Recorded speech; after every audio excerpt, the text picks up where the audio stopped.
Good morning. I'm Thomas Aujero Small, one of your city council members here in Culver City.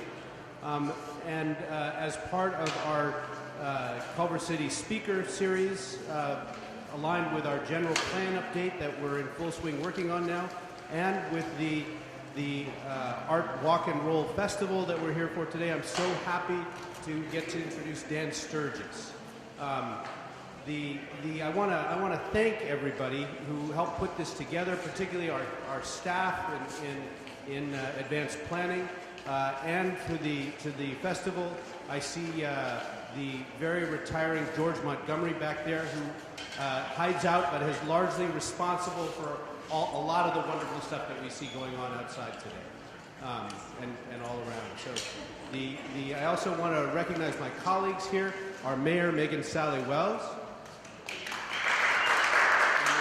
Council members Jorn Erickson and Alex Fish. And Megan, you're so good at this. Please remind me if I've missed any thank yous. I did say.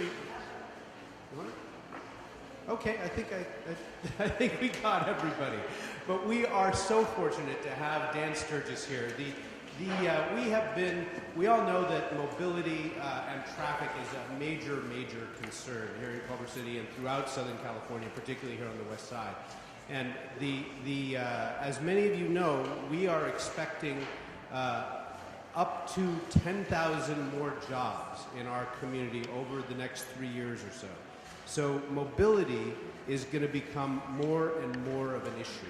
And we have a bit of a jump on it, that we've been thinking about it for a while, but all the solutions really are going to be necessary for us to be able to work on this and to get it to where we can get around without having just one person in one car clogging up the roadways that take up to 25% of our city. So, taking back our streets for ourselves for different types of mobility is what today is all about. But Dan Sturges has been a visionary in this field for decades. So it really is amazing to have him here. He has been a transportation designer and theorist, and the extraordinary thing about Dan is that he's a practitioner. He has actually designed modes of transportation in the industry, as well as I can't help going back to the word visionary intellectual on this, but he has not been. He would be very welcome in the halls of academia, but that's not where he has spent. Certainly most of his career. He's actually been out there where the rubber hits the road, designing these things that make us able to get around, and really being a spokesman for it. So, if he was to tell us about his career, we would see the trajectory of design for transportation, what it's looked like over the decades, and where it's headed. So if anybody can help us come up with these solutions that are beyond what we've considered before, it's Dan Sturges. So Dan, welcome. So delighted to have you here.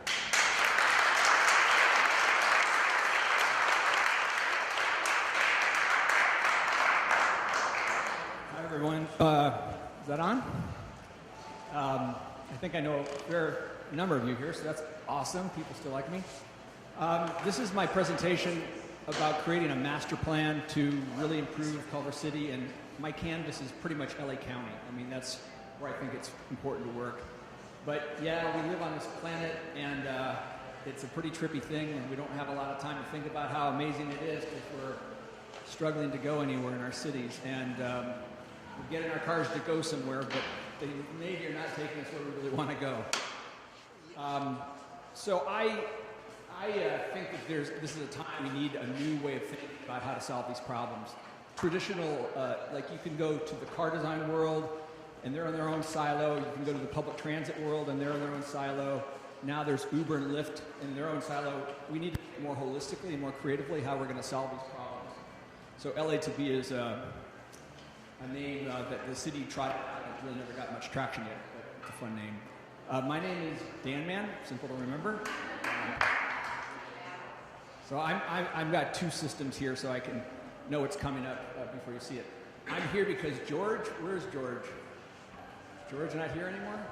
George basically is across the street, And he got me to come here and do this talk after seeing me talk at UCLA a year ago. And he's awesome, and if you want co-working space, that's the place to go, in my opinion.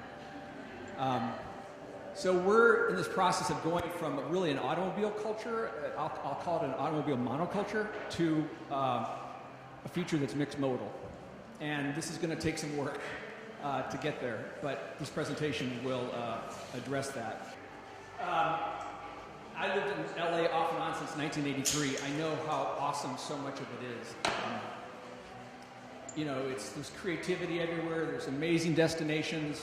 There's the ocean, the beaches. There's this amazing weather. It's just this amazing thing. But I think transportation has got to be the one thing that I don't know anyone really loves of Los Angeles. And when you sit in traffic going 10 miles an hour, just remember we are the most advanced technically we've ever been as humans. And we're somehow struggling. So it's really not the technology that can solve this for us. It's really part of the psychology. And Los Angeles really is a form of restricted mobility now. Any of you live in Culver City, if I was in Santa Barbara Friday night at 4:30 and I called you and say, come on up to Santa Barbara for dinner, you would say, no, I can't do that because I have a restricted transportation system. And then we have our new spokesperson for the climate and the environment, and we as humans have been abusing the environment for so many years. And climate change is so important. But, when we're talking about recycling our straws, look what's happening on the streets. And there's so much to deal with that. And here's my first quiz for the day. A gallon of gas weighs 6 pounds. When it goes through your engine, it's burned and it becomes CO2 and other stuff. Even though that other stuff's invisible, it has a weight to it. Does anyone know how much your gallon of gas weighs when it comes out the exhaust pipe? 20 pounds. And then, to also get our gasoline, we go and are not nice people on the other side of the planet. And this picture I'm going to show you is from Life magazine. It's really tragic. It's a little boy that lost his arms and was burned, and his aunt hasn't told him yet that his family's dead. What? Oh, I'm pushing the wrong button. Thank you. I'm getting emotional, but I'm looking at it. You're not looking at it. And I think now about 10 cents of every dollar is going to this guy in a country that's got an oppressive country. And more or less in LA, you're car locked. You're locked to your one car. That is what you got. And so we know that the AAA figure for a car is $8,500 a year if it's a newer car. People all say, oh, that's too much, that's not real. But it's everything of your car, including the depreciation. So for a house with 2 cars, it's $50 a day. So if the car dealer came to your house every night and wanted $50 for 2 cars, or your cars had when you put like dollar bills into the vending machine, if you had to put a $20 bill and a $5 bill to start your car every day, you would start realizing it's a pretty expensive way to get around. And then we also have in LA devoted about half the land to cars and transportation. That's an older picture, so it's not quite as bad, but it's bad.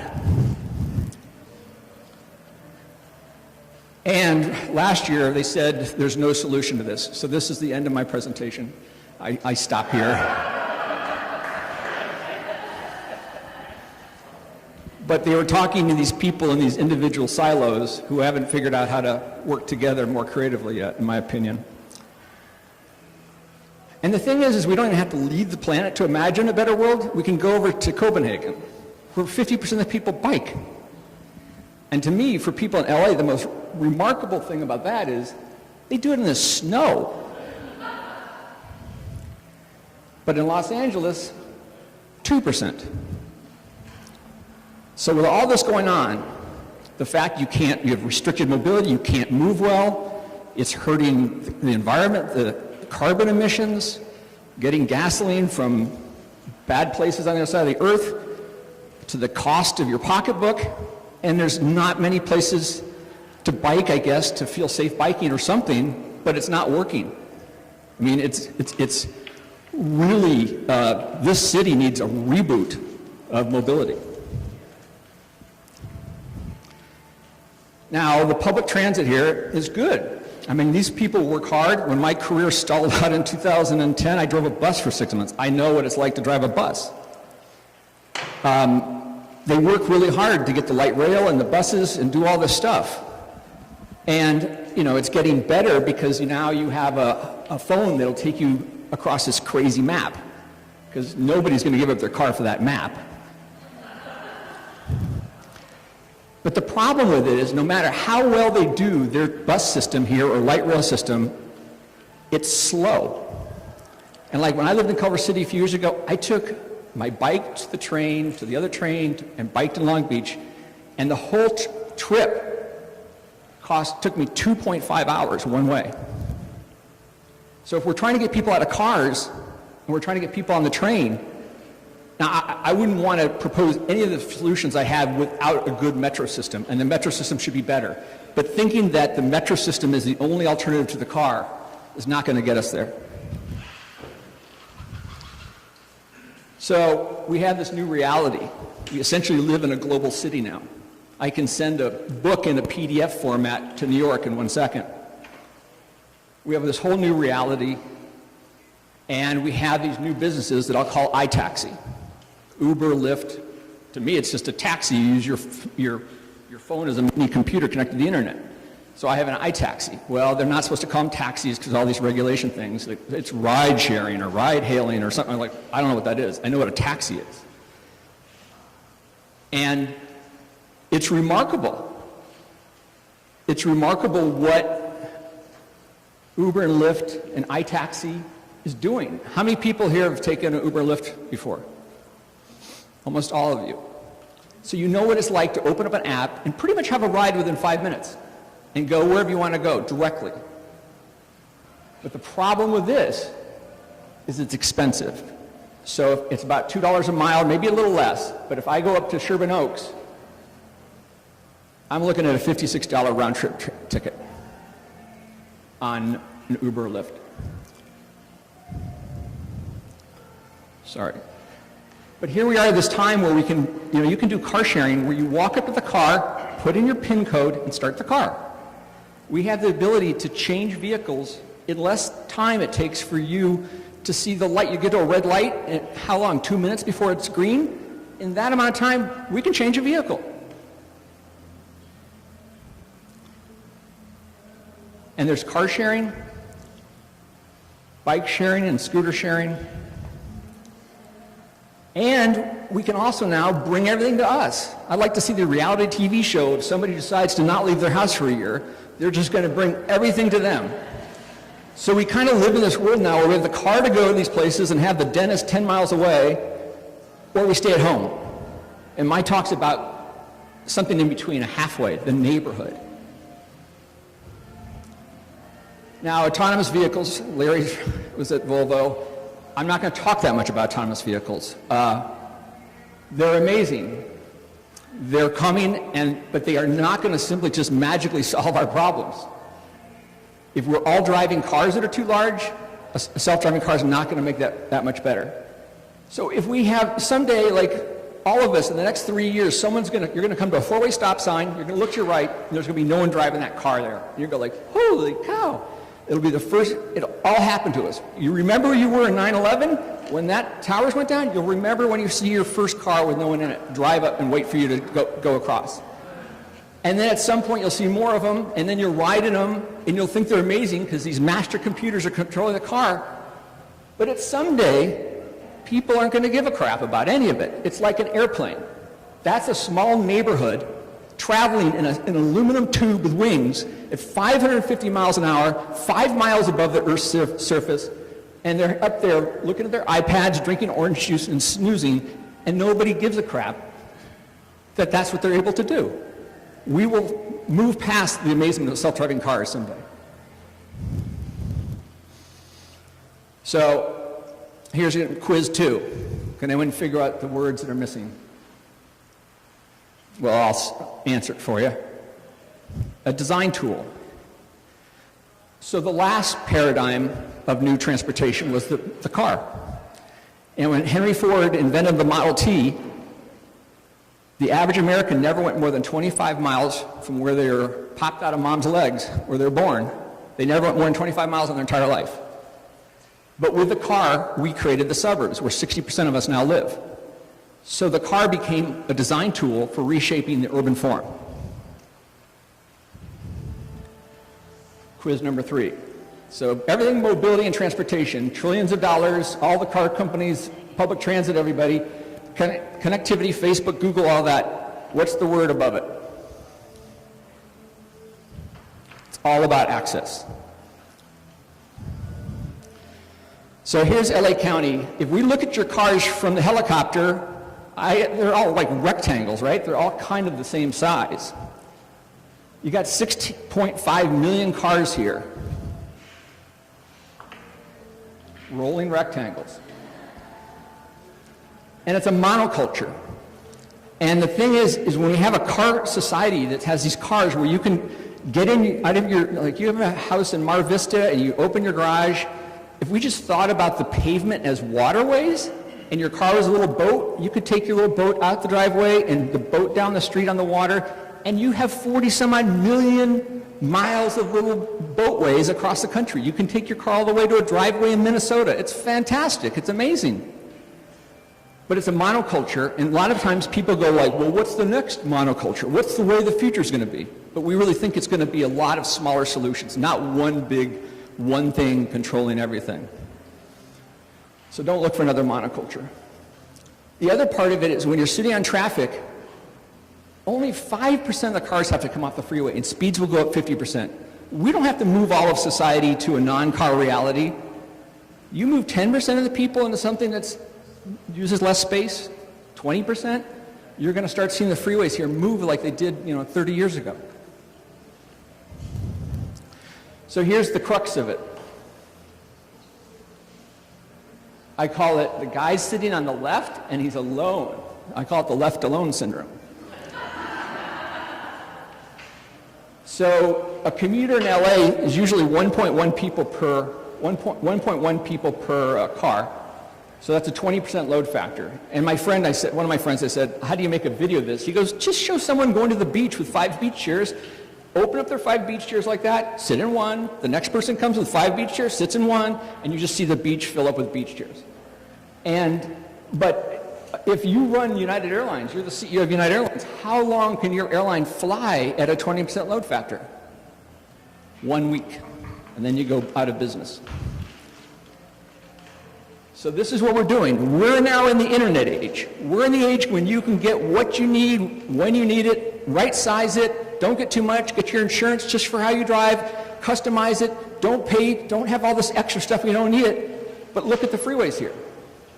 Everyone's driving around with pretty much, and not everyone, some families need that big vehicle all the time. But a lot of people don't. And when you look at a car, it's 30,000 parts. So using that to go a mile to get a coffee, that's like going out and getting a shotgun because there's a roach in your house. It is total overkill. So my whole thing is about splitting now, moving from a monoculture of cars into 2 types of vehicles, 2 categories, one that's the size and one that's smaller. And it's a smaller thing that you drive something bigger or something smaller, or you ride in something bigger or you ride in something smaller. And this is my fantastic video that I found on the internet of cell splitting. So I'm trying to take the automobile monoculture and split it into 2 different size vehicles. Not in your average transportation movie. So the vehicles you have now, mostly, I call them fast, heavy vehicles.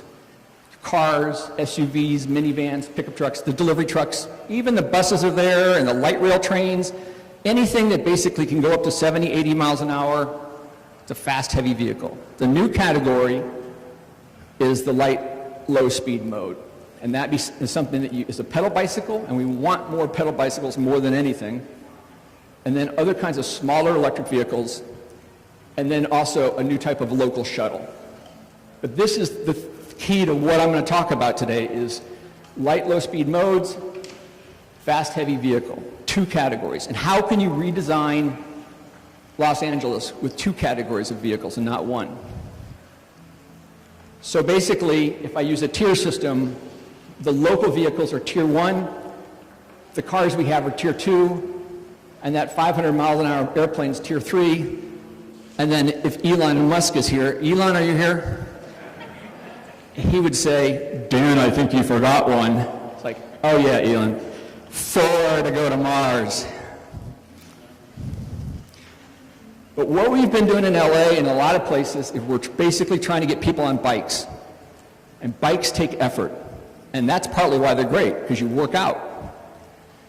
But getting people out of cars for bikes is a huge step. People don't all want to get on a bike to go around and get a jug of milk, some milk a mile away. So I'm all about easy transportation that's smaller, because when it's easy and fun, I think someone might leave their car behind for a smaller, easy vehicle. Now, I started another company in 2006 and then raised $2 million, and then there was a thing called an economic collapse, which wasn't good timing for me. But we were doing the small, easy vehicles, and nobody basically would listen to me. No, almost nobody. But to see these little scooters come out is exciting, because this started 2 years ago in Santa Monica, and within 2 years you have 38 million rides. So people do like easy vehicles. So here's the low speed modes. Bikes are best, and we want them more than anything. But there's all kinds of little vehicles that fit in the LLM category. Some you might not know yet, some not are in production. And the thing about a light, low-speed vehicle is the safety is not only based on the vehicle, it's about the environment where it travels. So if I give you a small little light, low-speed vehicle and you go out to Venice Boulevard, you're like, yikes, get me off this thing. It's because of the environment. And part of what we can do as people is change that environment. The streets of Culver City are owned by the citizens. You don't have to let Uber drive down your streets if you don't want to. You don't have to keep the streets in the same shape that they are if you don't want to. This was the little vehicle that I designed years back. This is one of our customers. He's had his in Santa Monica for 14 years. He drives on Lincoln Boulevard. He goes up to 35 miles an hour with it.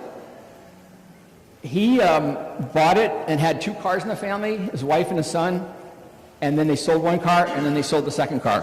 And they've had it for 14 years. It's an interesting digression for me right now is his son, who's now just entered college, all of his son's friends are looking at their cell phones with GPS in Santa Monica, like, where are we? Where are we going? And the kid who grew up in the back of my little vehicle knows all the time where he is in Santa Monica. It's pretty interesting. So there's other little vehicles coming. And this is a cute little vehicle in, actually I'm trying to do 2 things. I want to play the music of this system. All right, here we go. Oops.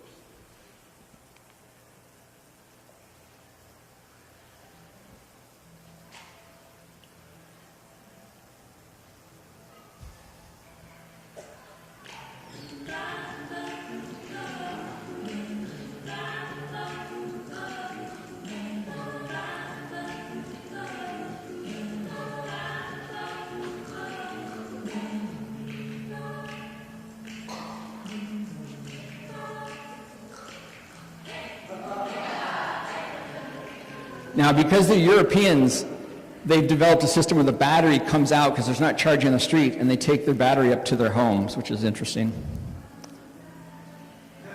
But these vehicles are available today. Not many of these Chinese lower-priced ones are coming here. There's about 2 million low-speed vehicles made in China now every year, but the Chinese don't see a market here because we're CLA with 2% bikes, and where do I drive them?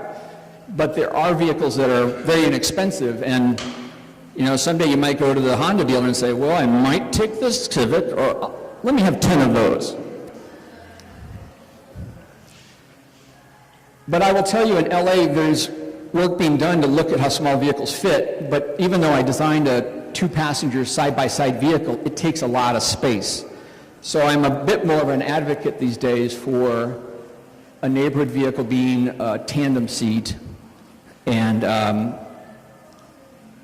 Here's a version of that.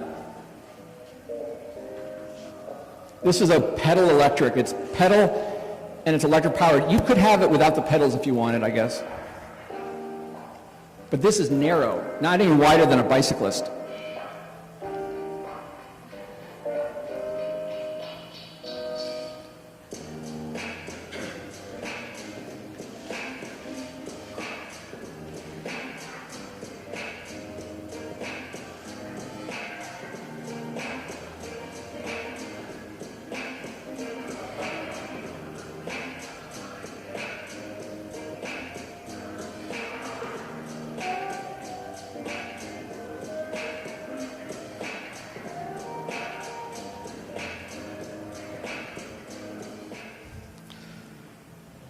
Okay, now here's quiz number 4. Which famous transportation person said this?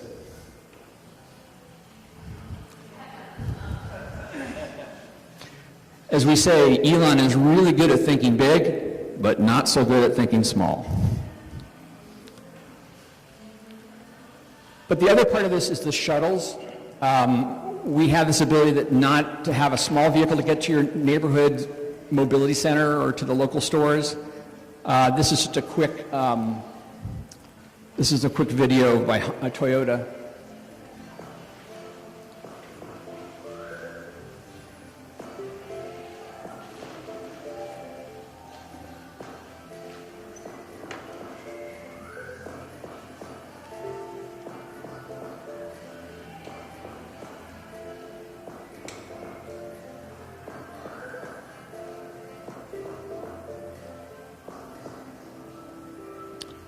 It's crawling with the internet.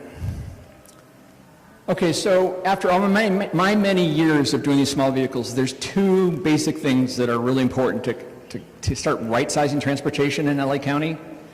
One is the safe travel corridors. If there's not going to be a safe environment for these small vehicles, nobody's going to use them.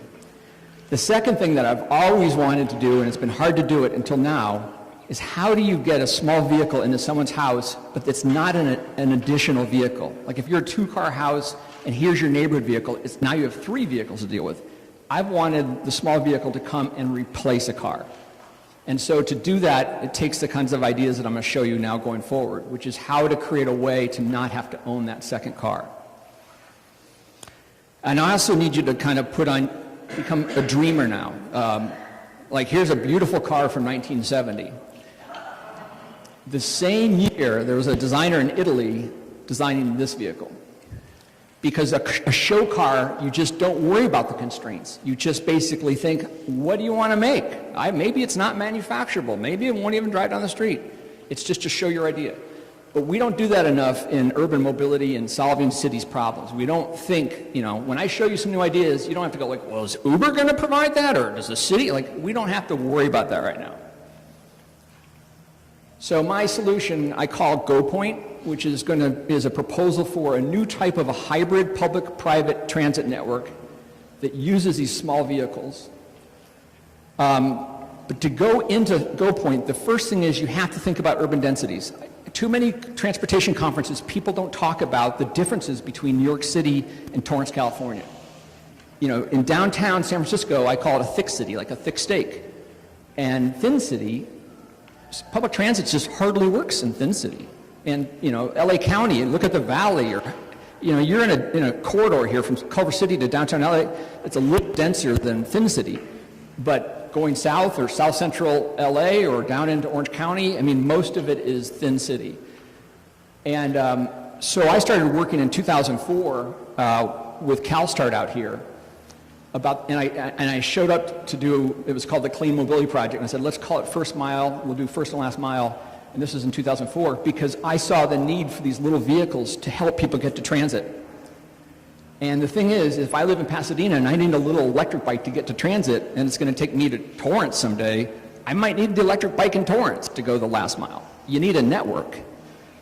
Now, to make Uber and Lyft cheaper, it's kind of using the hub and spoke model. The cheapest way you can travel on Uber is Uber Pool, is if you walk to the meet point. What is it that they have not done yet? They have not said, what about not walking? What if we use small vehicles to get to the place where you meet that ride? And instead of a car, maybe we have a van. And instead of going one way to Sherman Oaks for $28, it's now $3. You can have 10 people in it. And so here's my quick video of that. Here's a van showing up, but this could be the light rail train. This could be a regular Uber driver connecting that transportation across LA with that first and last mile.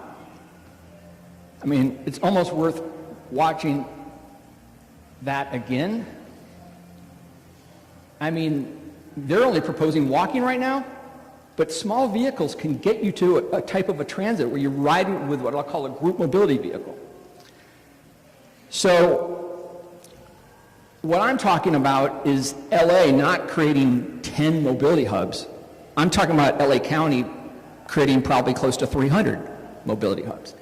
And they will ultimately get integrated with LA Metro and the train system, but they can also be an Uber Lyft type van that's not going to take you, like when I get on a bus, it stops every block and someone gets in and puts cash in it.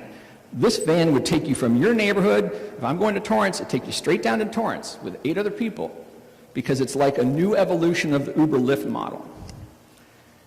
And I should have an airport here, because this is how we travel today. We drive a car, a tier 2 vehicle, to an airport, which is a mobility hub, and we get in a tier 3 vehicle, 500 miles an hour to Chicago. We come down and we get in a tier 2 vehicle. And I'm just shrinking the whole thing down with tier 1 and tier 2. But let's keep designing. I don't want to get in a van like Super Shuttle. Why don't we start having public transit that has your own personal space, like a pod you sit in?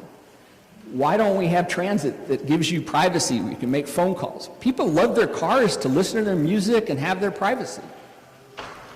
So we can basically start imagining transit in a new way.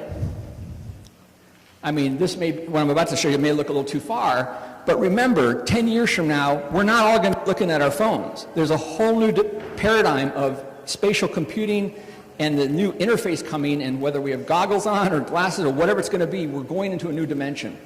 And that can be a part of that. So, but you can start with vans just with 8 seats in them. And so a mobility hub could look like this, or it could just be a part of a parking lot where the van shows up and you maybe want to store your electric bikes or your things. So these hubs could be very light, very inexpensive, but it's just where tier 1 vehicles are going to store and get on a tier 2 ride across town. And maybe Lyft will make a limo, a limo. But the basic idea is basically a precept. So you could use lots of different ways to go locally and lots of different ways to go from hub to hub. It could be a monorail, it could be a light rail, it could be a van, it could be a car, it could be Elon's tunnels. I'd rather put small vehicles in Elon's tunnels than big vehicles. So here's a picture of the whole trip. Electric bikes converging on a van taking them right to the exact area of town they want to go.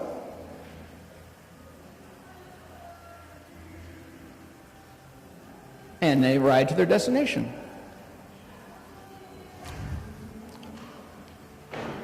They're doing this in Europe with bikes and trains, and the bigger thing is the coverage of the bike, and it's very successful now. So what I'm going to show you is a sketch of LA with lots of hubs. Now, the locations would be different, of course, and maybe the scales differently, but like thin city, maybe the valley's very thin city. You know, to me, it's like blood. You know, we had urban sprawl from the car, and it's like blood. Now, we want to clot the blood. We want to turn these into not 2% bike neighborhoods. We want to turn these into 25% bike neighborhoods. 25. We want more people to shop in these towns. We want to create LA into a place of amazing network of village kinds of neighborhoods.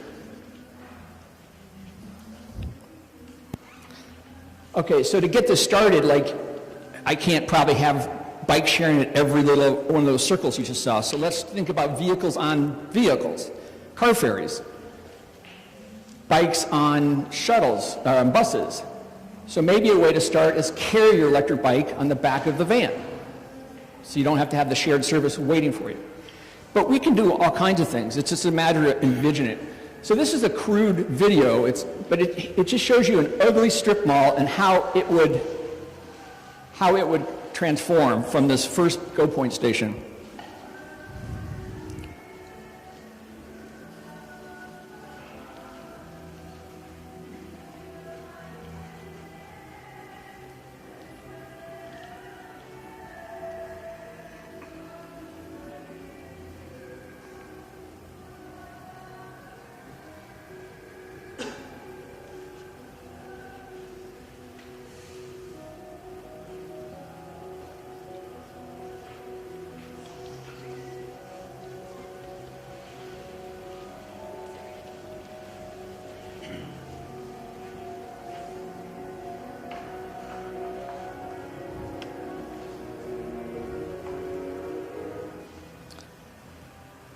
So that's Go Point.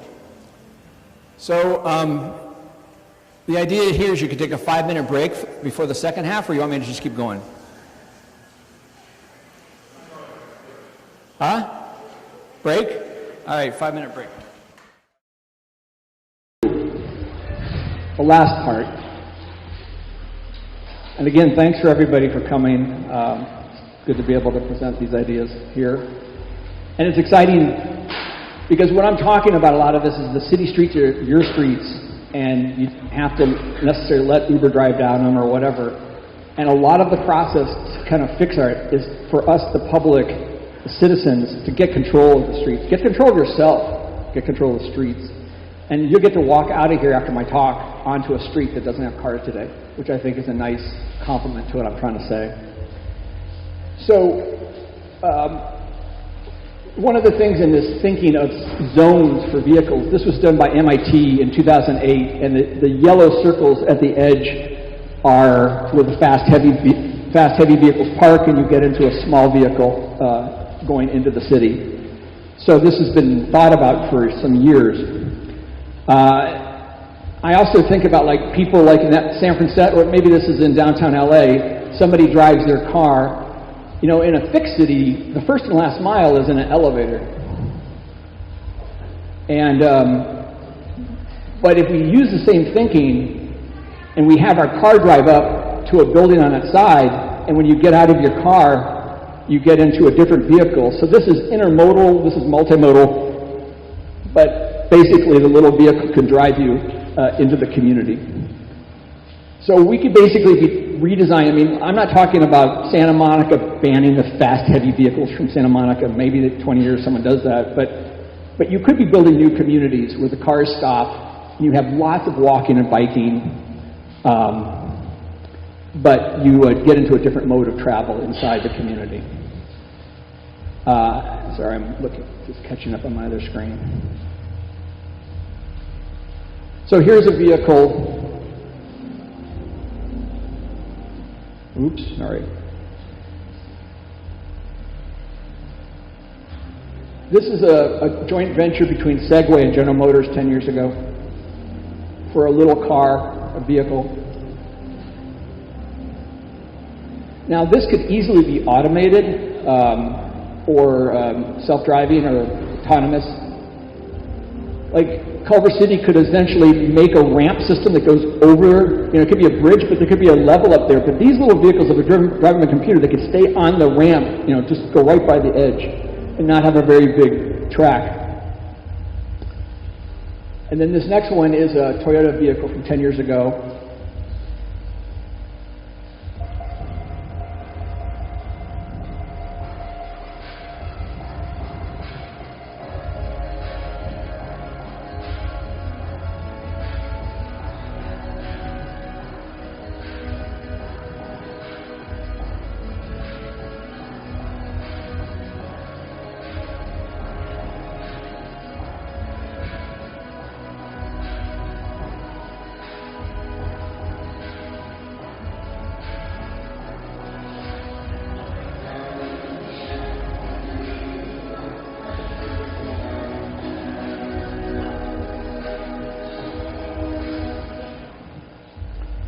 Okay, now when I show these little vehicles, typically what people say is, oh, it looks like WALL-E.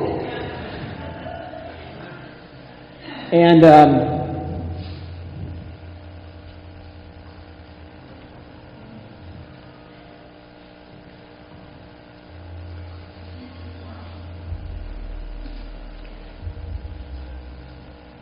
But the thing is,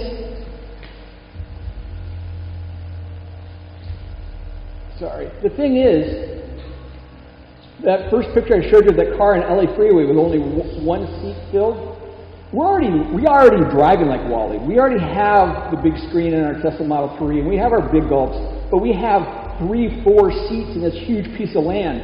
This is a much, much more efficient way to go than what we're doing today. And the other thing is, the Wally system is doing what I talk about with that e-bike going onto that van. Here is like this little vehicle that's automated, and it's going to take you to the station, and it's going to become a part of the train.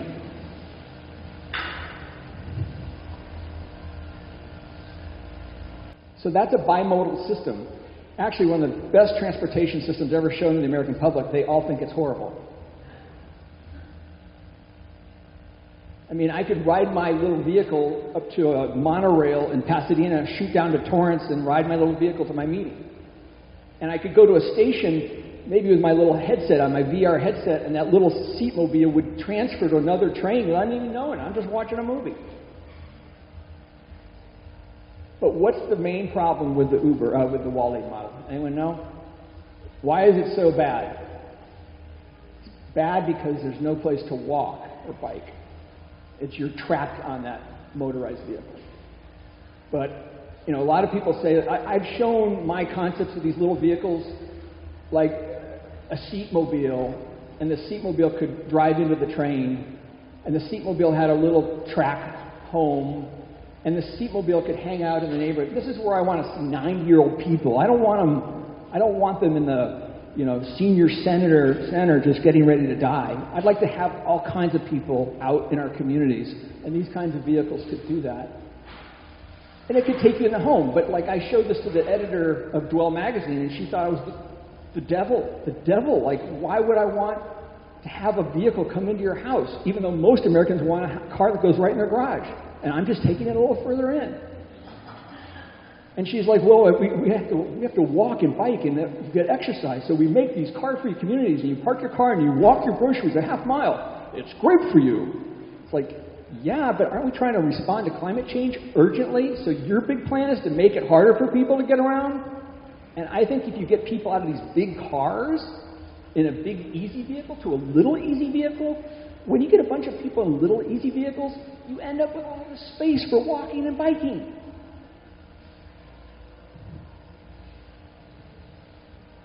Sorry, catching up here. So I could talk another day about how we could design new cities or communities around smaller vehicles. Personal rapid transit systems haven't gotten much attention, but these are basically like horizontal elevator systems. This is the Microsoft campus.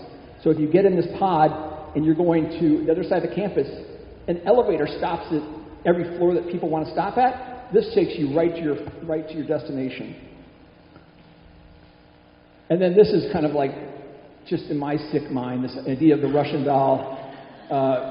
So someone drives up to a community and the big cars aren't allowed, but they don't want to get out of their chair. So, in they go. But look at all this land that's just sitting there for those left alone vehicles that you repurpose.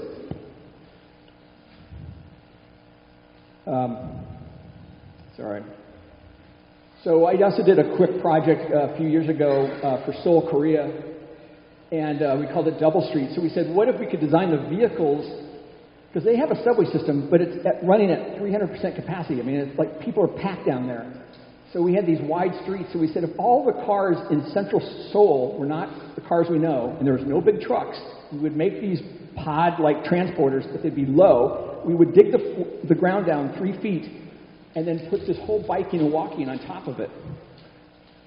So instead of like if you're down in, the L or something in Chicago, it's like way up here for trucks. This is low, and it's a whole platform. You just create all this walking and biking on a separate lane, and those autonomous vehicles could be going 100 miles through the center of town, and nobody would know because they're totally sealed off.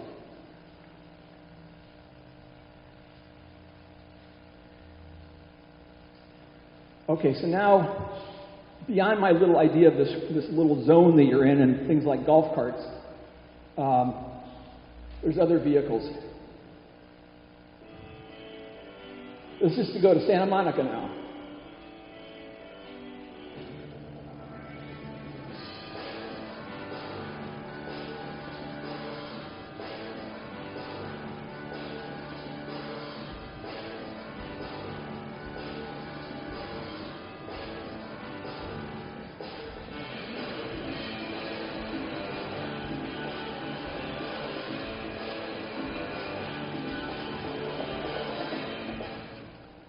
And then this is the next one. This vehicle, oops. This vehicle is the Renault Twizy. This is in production. It has a top speed of 49 miles an hour. It has an airbag.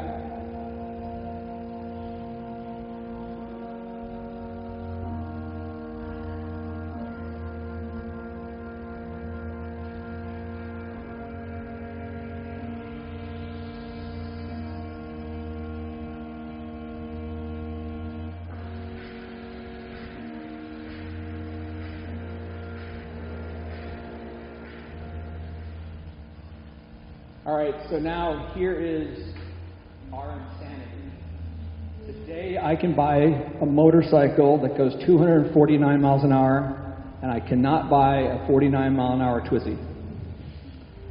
If Renault will make that for me, that goes 25 miles an hour, then I can buy it, half the speed. But I can buy this today, 249.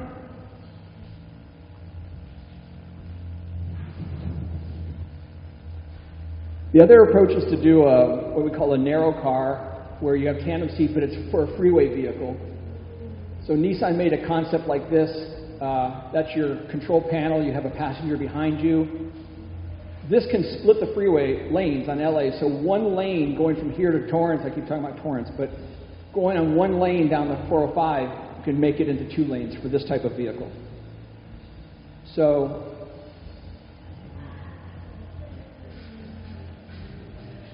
now, Larry's here that worked at Volvo. Volvo worked on one of these. They didn't put it in production, but they can bring all the safety of a car into one of these vehicles.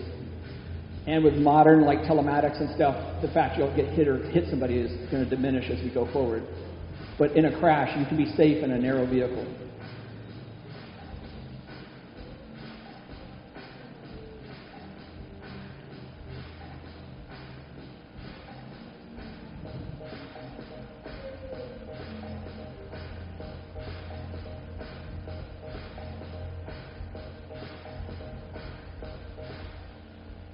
Okay, so now let's turn the page a little bit. 2 categories: light, low-speed vehicles, fast, heavy vehicles. LLMs, they're simple like golf carts. They're easy to create. Once you start encouraging people to have these small vehicles, and then you have the Go Point, these vans or trucks or vans or buses that can run people across town fast to another local zone, people can make their own vehicle. Architects start making their own pedal cars. You go to Burning Man and you start seeing local vehicles that are wacky because my niece Lily made one. And this self-driving shuttle was co-created. We use the internet. When I worked at General Motors Design, I had to go 3 levels of security to get into a studio with 4 designers. Now we go on the internet and we work together with other people. And this came in from the internet to design a shuttle by a designer from Central America. Now, this is where I went to school, Art Center. It's an awesome school, and we have a professor here from there. But the price has gone up since when I went there in '83. And we have 7.5 billion people on the planet, and there's only 40 or less students that start every semester in a transportation degree. And I think we basically need to democratize design education. We need to get all kinds of people designing. We need design in K through 12. I'd like to see young people work with professional designers. So this girl in a workshop comes up with an idea of a double-decker train. She takes her double-decker train to a professional designer, and then she sees her idea of a double-decker train. And then one day there's no Culver City News, I know. The local high school students make their first vehicle. And then we're in this time of 3D printing, and this is like one of the first electric ovens. And I say to people, it's like, if 3D printing is like the first oven, my question is, how are people going to learn how to cook? How are they going to learn how to use 3D printing? They have to have some design skills. So maybe we'll 3D print some old-looking little vehicles for around town. So, how to get started in all of this? I think there needs to be more like a transportation and mobility lab, smart mobility, but it's also about access. So it's SAM. For GoPoint, you got to change your thinking. It don't have to, but it'd be nice if it becomes Culver City, it becomes Culver Island. Like I live on this little island. It's a make-believe island. But I use my little vehicle to get around the island. I do yoga on the island. I have friends. I try to work on the island. And then if I need to go to the Renault Island, then I go up there. How do you get started with all of the circles I drew over? You start with, how did we get fax machines in the world? You couldn't make the first fax machine. You had to make two. So if we start thinking about how to help households eliminate one car, we start to think about like how you can offer someone a solution to that second car. And I think one of the things I haven't talked about is if we have a little mobility hub in Culver City, and I'm back in my dreaming mode now, I'd like to buy the Honda dealer and put like 300 cars in there that you can just rent by the hour. And you can get any kind of vehicle you want. You can get, SUV, or you get a electric car or whatever you want, but it's like you drive your small electric bike to the station and there's a valet person for it waiting for you with your car and you get in it. So you have the cars when you need them to go far, you just rent them. But if you're going to cut down your carbon footprint by 90% and take the GoPoint system and you want to take a really nice vehicle to Palm Springs, you take that vehicle. That gets 200 miles a gallon, a Volkswagen. Or on a nice afternoon you want to go down to LA and on the beach, you drive a nice convertible. This isn't trying to get people out of their cars for little boring Nissans. This is getting people out of their cars for an ability to have lots of different vehicles to use and not just be tied to one vehicle, one vanilla vehicle for everything.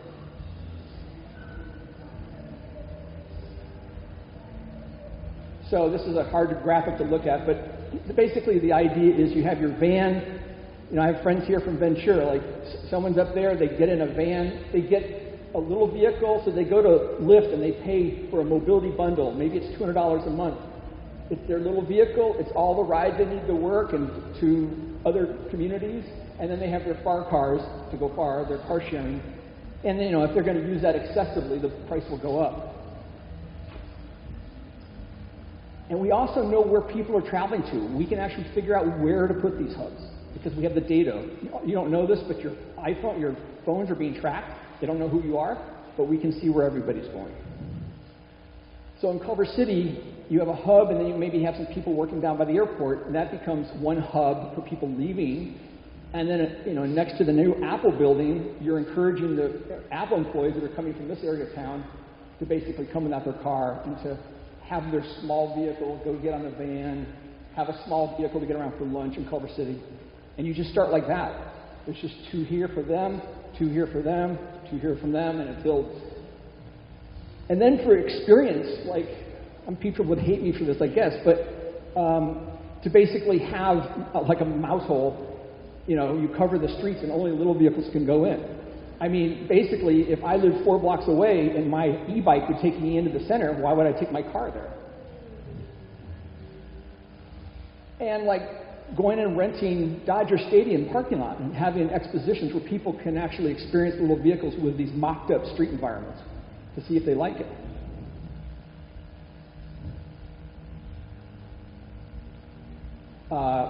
And then it comes into transportation planning. I've never actually seen a road with 2 speeds, but I don't think it's impossible. And so here's an intersection. So one of the biggest problems, these little vehicles, whatever they are, they can drive on your neighborhood streets. They can go. It's the arterials where it's a hard time. So like if this is Venice Boulevard, they can actually go on a bike lane down here. Their big problem is, how can I turn left? You don't want them coming across high-speed traffic. So my concept there is to have the cars stop further back, and the little cars can come, turn, and do a U-turn and get ready to go back to the direction they want to go. I'd also, in the mobility lab, have a session in Avalon where you have a golf carts and you get to experience what it's like. Now, the only problem with Avalon is they're all gasoline carts. They smell and they're loud. I think LA County should subsidize them all to switch to electric carts. But to actually see people driving to the bank with their families on these carts, it's really wonderful. And then, you don't know this probably, but 60 miles from you in Ontario is the only community in the United States where they're detached homes with no cars can't park there. So you get to experience these little streets. They're kind of ugly mobile homes, but you get to experience these streets without cars. I'd work with the neighborhood councils. You've got 50 some odd neighborhood councils in LA County. If those people aren't educated on the options, then it's going to be a harder thing to do. Okay, so this is the last bit. This is the last bit of the fireworks. So I'm just going to quickly show you my work developing my vehicle. Started the company Trans2. I wanted like an enclosed motor scooter, 1988. I made this platform vehicle in 89. My first functional vehicle was 92, fold-up vehicle. 1992, a vehicle for people with mobility impairments. Then we went to a non-folding because of a variety of reasons. That's me on our first mule, 1993. Clay model. First production vehicle, well, that was a production intent vehicle, 93. Palm Springs, production intent. Focus groups with the folks in Sun City. 95, the production vehicle. The first factory. I wanted to have a stork deliver it, so like when you got my vehicle, it would be like a Tupperware party, and then you'd have put like a little flag in the front of your house, like I'm expecting. And I also wanted kids to design the marketing materials, the brochures and the videos. 95, that never happened yet. So the vehicle came out. We went out of business after 700 made, and then Chrysler ended up owning it. And I went into a room and there were 6,000 of my vehicles getting ready to go to California. That was a pretty interesting moment to see that. The vehicle's still in production 24 years later, offered in 3 different models. You're in Hollywood here. I mean, you hear a lot of people writing songs about a better world. You know, I had an idea. We used to sing about a better world. Now we can just make it. And it was because the digital technology allowed me to have computer-aided design to actually make my vehicle cheaply.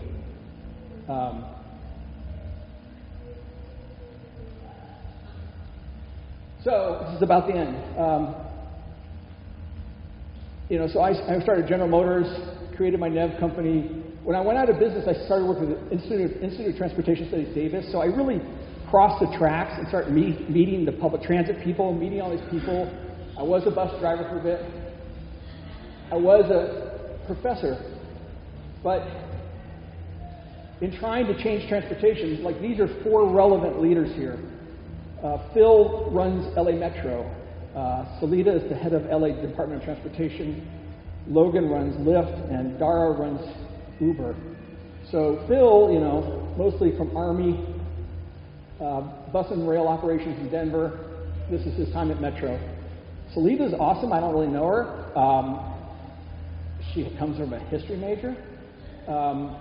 She, public and private, she's done a lot of stuff on bikes, transit, and livable cities, really good initiatives, and she's run the LA DOT since then. These guys, business major, Zimride, then to Lyft. Dara is just new to Uber. He's saying that he's going to disrupt $7 trillion of all the cars business on the planet, 54 billion ride public transit industry. He's going to disrupt all the stuff. He has very little hands-on experience with it. He ran Expedia where you can buy a ticket for a plane or a hotel room, but somehow he's doing that. But for me, none of these people deal with vehicle design. Any of these really see a need for me to be in the room.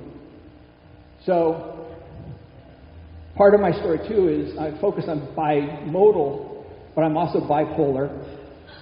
And And I couldn't think about all the stuff you saw today if I wasn't bipolar. It's just taken me a while to learn how to regulate myself, regulate my brain. And so basically today, I do some consulting, I do some speaking, I do some monthly writing. But like when I applied to LA DOT to be their transportation czar, they didn't even give me a meeting. So for about 15 hours a week now for the last year, I actually stock the shelves on a grocery store. So that's what happens when you're a holistic thinker. There's not always a great career in it. People don't get what you're about, but that's my story, and I really appreciate you all coming.